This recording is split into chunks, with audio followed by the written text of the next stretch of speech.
Hey, what's going on everyone? This is Kyle Gracely with the Gracely Baits. This is the Finesse Gill and I'm here to tell you all about it. Stay tuned and you'll get all the information that you'll really need to know for getting this bait and taking it fishing right out of the package. So first thing first, let's talk about hardware. So the bait will come with size 5 BKK Spear 21s and size 3 split rings out of the package. Those hooks are great, the split rings are great. I've ran these hooks and split rings now for years. They have had no problems whatsoever. Now, there are some people that ask me, what if I want the bait to sink a little bit faster? What if I want it to sink a little bit slower? There's a couple options here for you. So they already come with the size 3 split rings. So if you wanted to downsize in a hook, another really good option is Swim Bait Underground actually makes a size 6 hook. These are a little bit lighter than the 5s that come stock with the bait. You can get that bait to sink a little bit slower. If you wanted to speed it up a little bit, one thing that I like to do, for example, you'll see right now I actually have size 4s on this bluegill because I wanted to fish that bait a little bit deeper. We just got back from Texas where we were sinking this bait out a little bit, fishing a little bit of deeper water, so I put size 4 split rings on there. That made it plenty fast. If you'd like to add even more weight, you can take a board weight and you can put it right behind that hook hanger. The other option is to take some kind of lead wire, wrap it around the hook. I personally like doing the board weight. It doesn't seem to get in the way at all. That's just my personal preference. Now, another question that I get asked all the time, do you prefer to fish it with a split ring on the nose, without a split ring on the nose? It's totally up to you. If you want the bait to have a snappier action back and forth, put a split ring on the front. I personally have been running a clip. Now, if you want it to have more of that wider glide, it is a very small bait, but even with it being as small as it is, it will glide without the snap. It'll glide with it as well. Like I said, it's just a little bit of a choppier action. It depends on how those fish are reacting. So for example, we just got back from fishing and I liked the bait without the snap this last time. The fish were not reacting to a super snappy head turn. They wanted the bait a little bit slower and that seemed to work to my benefit. All of a sudden I got rid of the snap. I started doing a direct tie and we caught plenty of fish. Let's move on to the things that you might need to replace on this bait over the time of having it. So first thing, it does come with 7mm eyes in the baits. Now, these are glued in. I know that they tend to fall out sometimes. It's just something, it's just something that happens. The bait gets beat up, it gets bit. I've had this bait specifically for almost a year now. I haven't had the eyes fall out yet, but it could happen. I sell them on the website. It's super easy to replace them. All that you need to do is just glue the eye back in. You peel it off the thing, you stick it right in that little socket. It's meant for these eyes. Now, for the tail, you'll see that this tail is completely beat up. This is something that I get probably more questions about than anything with this bait. So I'm gonna show you guys today. So this tail has got absolutely chewed. We just got back from fishing it. This thing needs to get replaced. It's tore in all sorts of places, and I'm gonna show you how easy it is to change the tail on this bait. So you're gonna take some kind of razor blade. It doesn't have to be anything specific, just some kind of blade. I like a razor blade because you can clear out the tail. So you'll see what I'm gonna do is I'm gonna take that razor blade and I'm gonna kind of run right along the wall of where that tail goes in, and you're just gonna cut the tail out of it. So you do one side, and then you'll do the other side. Now what I'm gonna do is I'm gonna take this little razor blade and I'm gonna go in here and I'm just gonna make sure I get as much of that old tail residue out of there as possible. You really wanna make sure that that tail is gonna fit properly. So I'm gonna clear this out real quick. Perfect. So now you have a bait without a tail in it. You've ordered your packs from the website. They come in a 3-pack. Now you're saying, what do I do? How do I get it stuck in? This is just standard super glue. This is the Loctite one. I'm not telling you that you have to use Loctite. I've used other brands. This is just one that I had right now.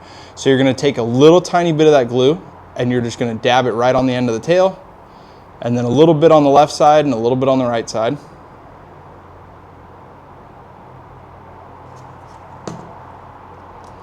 You're gonna slide that tail in, and after you've kind of gotten rid of all the residue, it should fit right snug in place.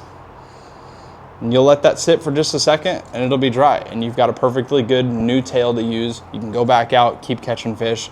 I generally like to have a few tails on the boat with me because if that tail does get tore up, you can swap it out pretty quickly. Just cut it out, dry it out, and be done with it. I always carry a pocket knife with me, so when I'm on the boat, I'll just take a pocket knife to it, cut it out.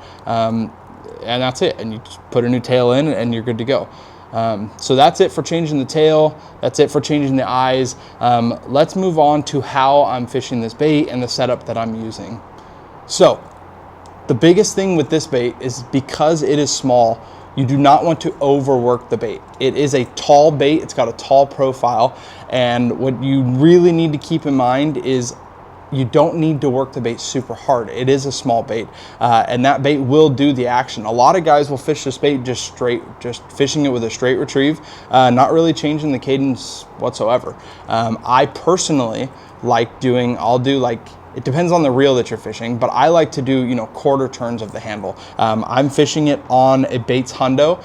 This reel, I believe, is a 7-to-1 gear ratio, and I just do quarter turns. You do not need to do big half turns. You don't need to work that bait super hard. It is not meant to do that. It's just simple chops of the reel, and you'll see I'm gonna have another video after this of taking the bait out and actually going pond fishing with it and going and catching a bunch of fish with it, and so you can really see how I'm fishing it. My favorite way to fish it, though, absolute number one, is just doing quarter turns of the handle. Let that bait sit there and work back and forth, and I'll have an underwater video for you guys here as well at the end, so that way you can kind of see what it looks like under the water.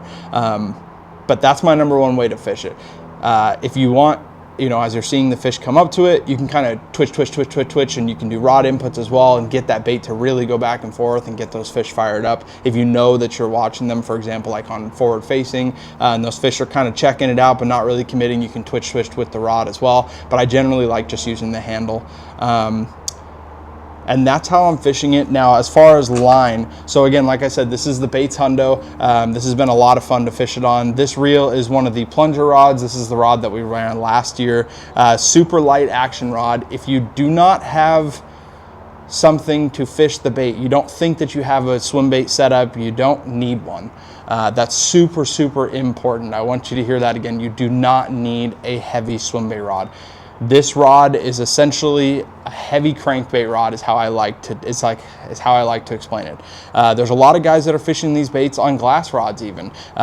It's just you need something that is parabolic, so as you're setting the hook into those fish, you're not having the rod like a broomstick and ripping those treble hooks out. Does that mean that you cannot catch a fish on some kind of stick, that's like a broomstick?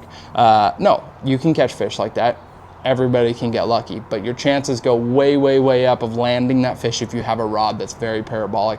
I know tons of guys that just fish them on a medium heavy regular swim bait, regular rod, not a swim bait rod. Again, this one is the Hundo, so it's not even a huge reel. I'm fishing this on like standard bass gear. It's a ton of fun. Don't overthink it. I personally like fishing somewhere between 10 and 16 pound fluorocarbon. Recently I've been fishing 14. The water's been a little bit murkier and I'm fishing around a lot of structure recently, so 14-pound fluoro has been my way to go. That's the number one way that I recommend doing it. Again, if you want to fish it with braid to leader, you can. Do I recommend it? Not necessarily, because that braid doesn't have any stretch at all. You can pull treble hooks, but some people prefer it, and that's okay. So that's the setup that I'm fishing the bait on. I want to end this by saying thank you all for sticking around. If you are going out and fishing the bluegill, don't overcomplicate it. Have fun fishing the bait. It's a very fun bait to throw. You don't need anything crazy. And now you have all the information to take you onto the water and have the best chance at catching a fish, potentially of a lifetime, and just having fun catching fish overall. This is the right size bait that they're eating, and I don't think that you'll have a hard time catching fish when you're fishing the Finesse Gill.